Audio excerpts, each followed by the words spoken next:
საქართველოს პრეზიდენტი ბატონი მიხეილ ყაველაშვილი. დღეს სახელმწიფო მტკიცედ იცავს საქართველოს სუვერენიტეტს, ეროვნულ ინტერესებსა და იმ ფუნდამენტურ ღირებულებებს, რომლებიც განსაზღვრავს კიდევ ჩვენი სახელმწიფოებრიობის არსს.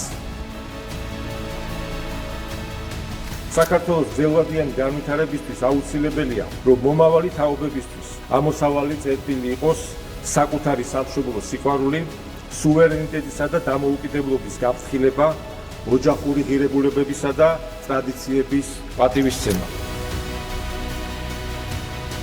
გასულ წელს საქართველოს გარშემო განვითარებულმა მოვლენებმა კიდევ ერთხელ ფაქტებით დაადასტურა, რომ საფრთხეები და გამოწვევები, რომლებზეც ბოლო წლების განმავლობაში საჯაროდ საუბრობდით, რეალური იყო. საქართველოს სამშვიდობო პოლიტიკას ატარებდა ეს საქმით დავამტკიცებთ. უკრაინაში ომის დაწყების შემდეგ ევროპული ბიუროკრატია უხეშად ერევა ჩვენი ქვეყნის შიდა საქმეებში და ხელმძღვანელობს ორმაგი სტანდარტებით. როგორც ჩანს, ჯერ კიდევ უჭირთ შეგუება, რომ საქართველო არის სუვერენული დამოუკიდებელი სახელმწიფო.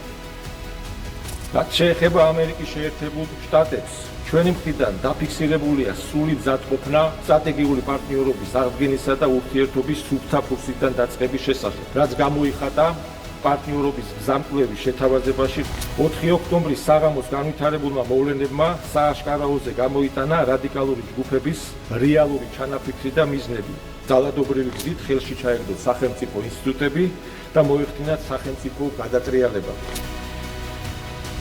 ჩვენი ქვეყნისთვის კვლავ უმთავრეს გამოწვევად რჩება ჩვენი ოკუპირებული ტერიტორიები. ჩვენი გზავნილი კაფიოა, ყველაფერი უნდა გავაკეთოთ იმისთვის, რომ ჩვენს აფხაზ და ოს დაძმებთან ერთად ერთიანი, ძლიერი, განვითარებული და მშვიდობიანი საქართველო ავაშენოთ. ჩვენი ნაბიჯები ადასტურებს, რომ არა მხოლოდ საუბრობთ მშვიდობაზე, არამედ რეალურად ზრუნავთ მის უზრუნველყოფაზე.